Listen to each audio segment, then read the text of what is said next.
There's an almost countless number of ways that a video game can end up underperforming, from the marketing team not doing a good enough job at advertising it, a troubled development cycle causing it to go over budget, or even just the more simple case of the final product just not being very good. However, the most spectacular way one can fail is when the people behind a game just completely misinterpret what exactly the audience they're trying to cater to actually likes, ultimately delivering a product that ends up leaving the potential fans they're trying to appeal to being left indifferent at best or outright angry at worst. So how about we take a look at some of these misfires that, whilst not all commercial failures, still left audiences gobsmacked as to how someone could completely miss what it was they liked or wanted out of a follow-up to their favorite series. These are the times when studios misunderstood their audience.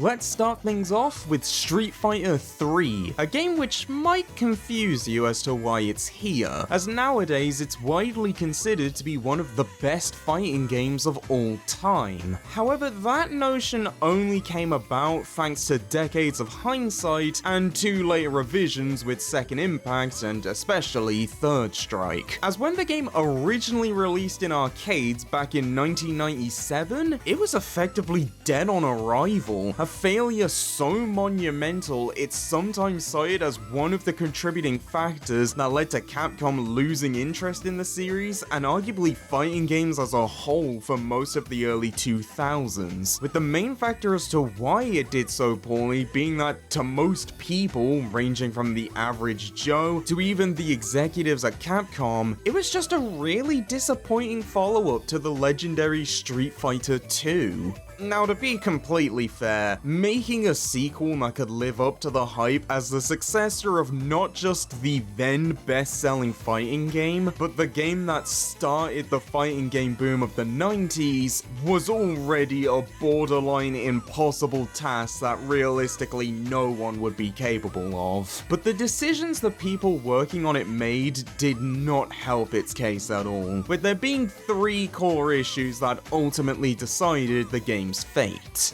Issue 1, the decision to stick to 2D. In the same way that you have people nowadays that complain that a game is bad if it doesn't have Red Dead 2 levels of attention to detail and realism that the average person will never notice or even care about, people in the late 90s viewed any game that wasn't at least trying to do 3D as inherently lesser. As to them, that was the future and 2D games had peaked, with there being nothing left to explore. Obviously, we know now that's not even remotely true, especially after how many franchises biffed the transition, and Street Fighter 3 did have something new to showcase through its next level animation and sprite quality. But when it was releasing at the same time as games like Tekken 3, Virtua Fighter 3, and Mortal Kombat 4, it led to people being disappointed that Capcom weren't making strides to advance Street Fighter in a similar way, especially when they had already tested the concept with Street Fighter EX the previous year. Issue 2, the hardware. Another problem connected to the new animations and sprite work is that they were only possible thanks to the technology of the new CPS3 arcade board, an unintended consequence of which is that at the time of the game's release, there were no home consoles that were actually capable of running it, meaning it would be entirely dependent on arcade sales to make a profit, which when combined with the high costs of the board and the fact it was releasing around the time that arcades were starting to go into decline as home consoles were getting more powerful, it was effectively put in a no-win situation from the get-go. Now, those two things are really damning, but there's a chance they could still pull through if they could convince the hardcore Street Fighter 2 and Alpha fans to play it. At least that would be the case if it wasn't for issue 3, lack of returning characters. To give some more background on the game's development, Street Fighter 3 started life as an original IP called New Generation, that the Capcom execs decided to turn into a Street Fighter game later on, something that character designer Akira Yasuda managed to predict and as such preemptively suggested they add Ryu in the game just in case. When the news came in that New Generation was to instead release as Street Fighter 3 New Generation, the team decided to focus on featuring the new characters they had created as opposed to ones that had already been established. The end result of which is that Ryu and later Ken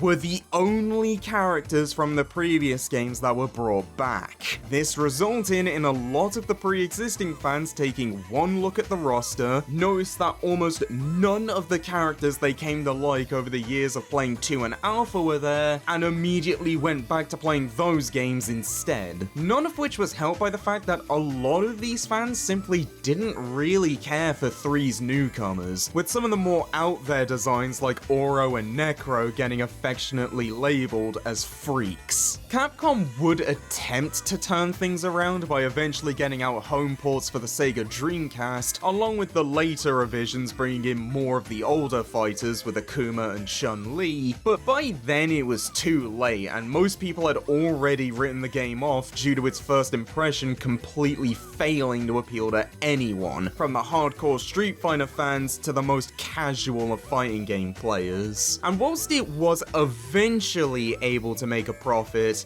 that wasn't perceived as good enough for the sequel to one of Capcom's most beloved and best-selling games. As mentioned before, Street Fighter 3 did manage to win people over in the end, mostly thanks to its presence in the competitive scene and later re-releases. But it can't be overstated how much damage it did to the series' reputation at the time, owing to both Capcom's inability to read the room of what people wanted out of fighting games at the time, and the dev team underestimating how attached people had become to the combatants of the previous games, causing an arguable overcorrection where Capcom was so scared of this happening again, both Street Fighter 4 and 5 would end up being mid-quals set between the events of 2 and 3, with this also being why 2's lineup is an almost prerequisite nowadays, to the point that on Street Fighter 6's launch, the only returning character not from 2 was Jury, ironically causing some ire over Capcom's seeming inability to move on from it, which only happened after being heavily scrutinized for moving on from it too fast. Funny how stuff like that works out.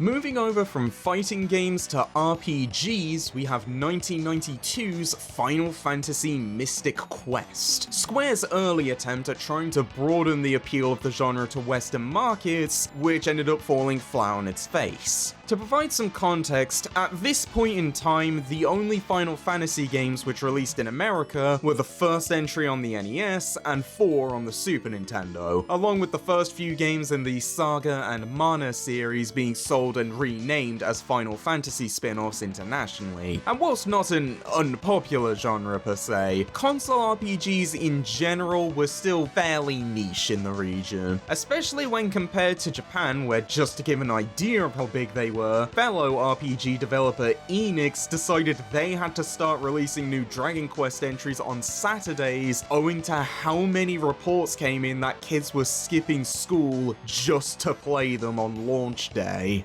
Naturally, this led Square to wonder why exactly they hadn't been able to make as much of an impact in America as they had done in Japan, with the answer the executives came to being that the games they were making were too complicated and difficult for them. Or put more crudely, Square thought Americans were too stupid to understand RPGs, and after initially testing this idea with the Western release of Final Fantasy IV, which had several changes made to it in order to overall make the game easier when compared to the original Japanese release, they would greenlight the creation of Mystic Quest, which was intentionally designed to be as basic and easy to understand as possible, in order to market the game as an entry entry-level RPG for Americans, with the title also going on to become the first Final Fantasy game to release in Europe. Some of the design choices made to achieve this goal, including the removal of random encounters, only having 2 party members at a time, and the player having a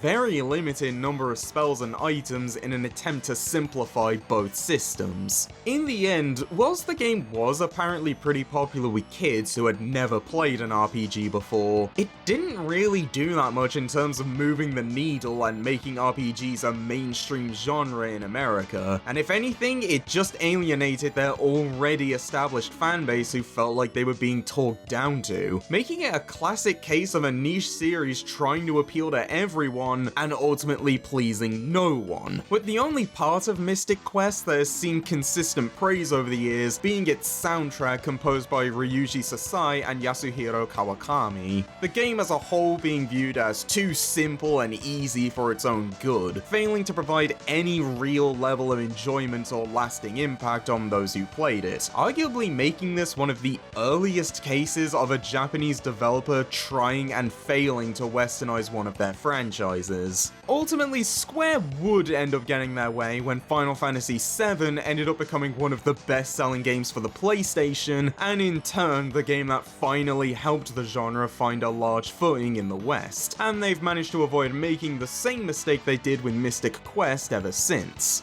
Well, at least until 2001, when Square did the exact same thing with a Final Fantasy movie, and it ended up being one of the biggest box office bombs in history to the point it forced them to close a studio they founded to make the film, and almost cost them their planned merger with Enix. But that's a completely different story for a different time.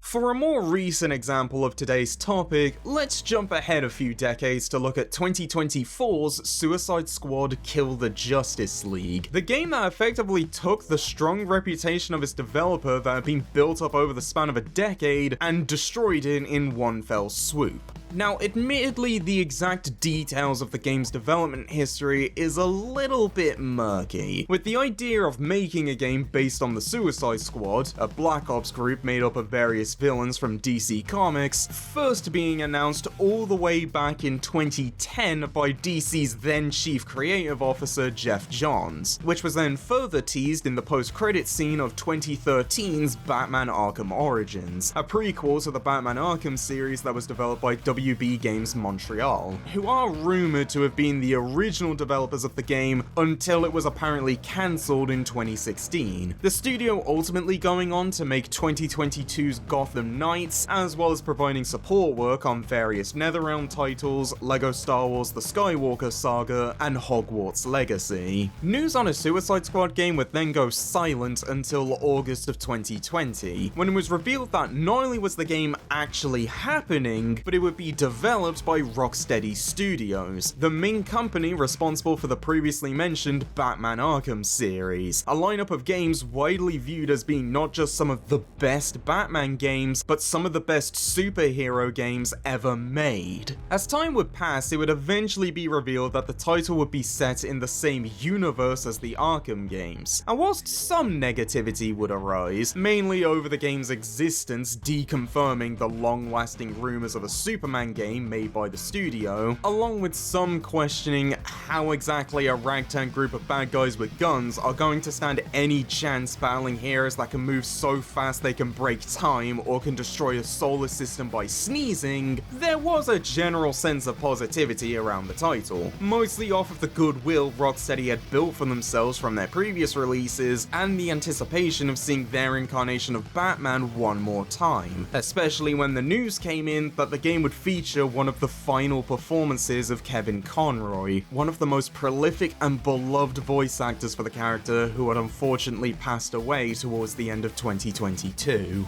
However, following a delay to 2023, the game would end up getting a small showcase during a PlayStation State of Play in February, and it's at this presentation where people would realize exactly what this game was, as instead of being a single-player action action game like the Arkham series, Suicide Squad was instead a multiplayer, online-only live service complete with a battle pass and microtransactions, making it not just yet another live service title at a point where people were getting sick of them, not just another superhero live service after Marvel's Avengers just crashed and burned, but the exact opposite of what the people who liked the Arkham games wanted, being made by a studio who had never developed or had any experience with a game like this before. Unsurprisingly, after the game was delayed again and finally released in February 2024, it was torn apart from nearly all angles, the gameplay having nothing to offer you couldn't get from any other live service on the market, technical issues so poor that players who had bought the deluxe edition for £100 had their early access shut down for several hours owing to reports of a bug that caused players to start the game with the story already completed, and comic fans despising the title's treatment of the Justice League, but the game's handling of Batman specifically being viewed as incredibly disrespectful, both as a send-off to the Arkhamverse's version of the character and the legacy of Kevin Conroy. The end result of this is that despite an apparent fairly strong launch, by May, Warner Bros. Would reveal they had lost $200 million on the game, and the plays they did manage to accrue would quickly drop it, with the post-launch content doing absolutely nothing to revive the player numbers, partially due to them all consisting of the same repetitive, boring missions everyone was already tired of doing from the main game, and partially because the new playable characters, which were the main selling point of the seasons, were the worst incarnation of the Joker since Jared Leto, an Elseworlds gender-swapped version of Mr. Freeze that was made up for the game, and Lawless, who's effectively an original character made by combining Deadshot's daughter with the Spider-Man villain Screwball, and naming them after a guy who only appeared in one Suicide Squad comic from 1989.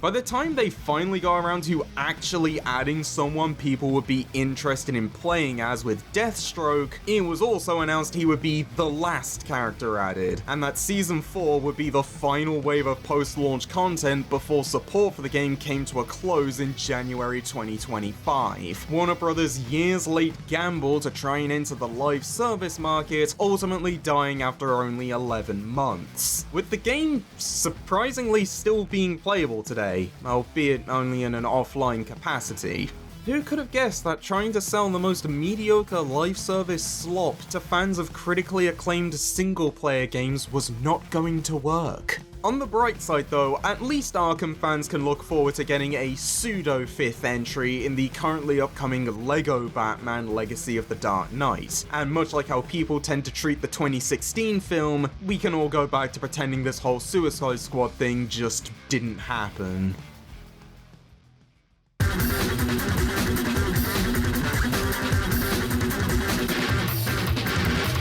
Whilst for the last few entries you can make the argument that whilst the end product may have missed what the fans wanted, there were at least believable explanations as to why they ended up the way they did. This last one, however, missed the mark so wildly it can only be seen as the end result of near enough everyone working on it having no idea why people even liked the previous entry, in addition to them all seemingly forgetting how to even make games, period, resulting in one of the most infamous sequels of all time with 2003's Devil May Cry 2. Our story starts, naturally, with Devil May Cry 1, a game that even before it released and became a smash hit that's widely credited for revolutionizing the action genre, Capcom already had enough faith in to greenlight a sequel for, likely based on a mix of the project being helmed by Hideki Kamiya, who had previously made a name for himself as the director of Resident Evil 2, and it being an exclusive for the then still relatively new PlayStation 2.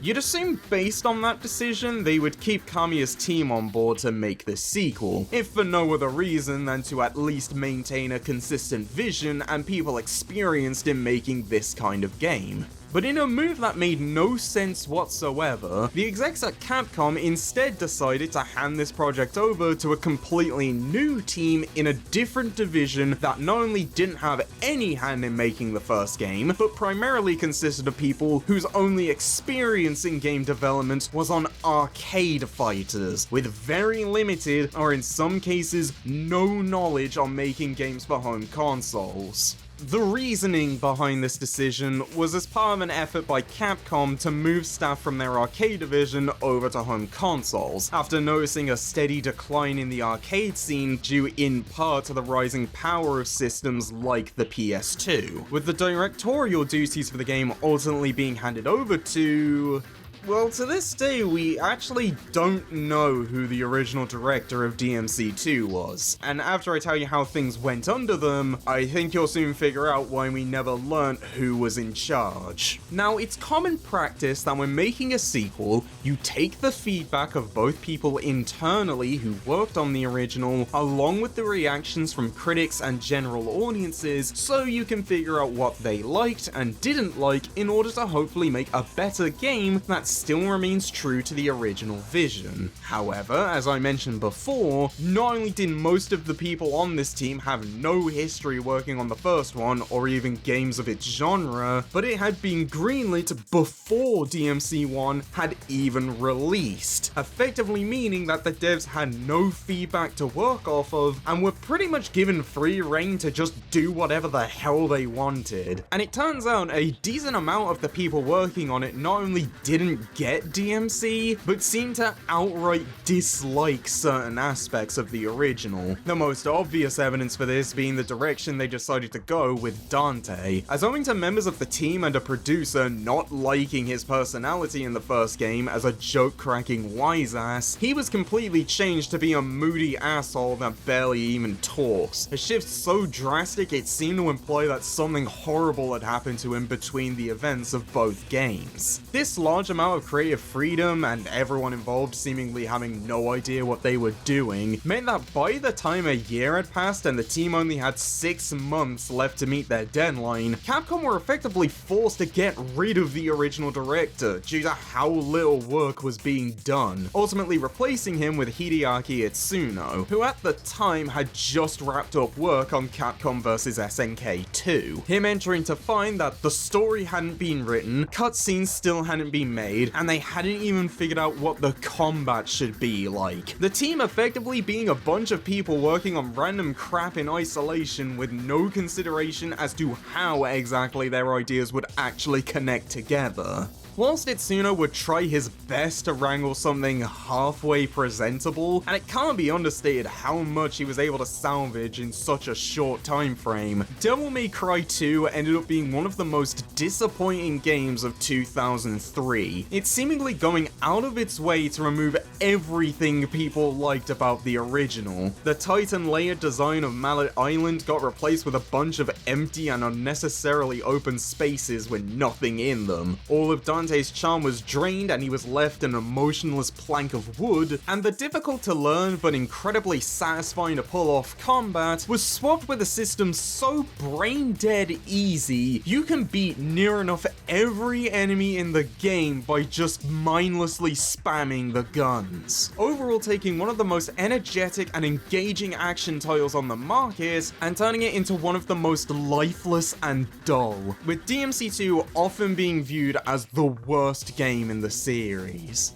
Despite all of this though, the game still sold remarkably well, mostly off of the success of DMC1, with Itsuno managing to convince Capcom to allow him and his team to take another crack at it, them using all the lessons they learned from making the widely hated DMC2 to create the widely beloved and fan favorite DMC3. We'll end things here for now, but I hope that with this final entry, you'll take home that even though it can be very easy to screw up, there's nothing stopping you from learning from these failures and making something that stands the test of time as one of the greats, and that not every misconstrued change made to a series is a desperate claw for money or a wider audience. Sometimes it just comes down to everyone working on it being absolutely clueless as to what the hell they're doing.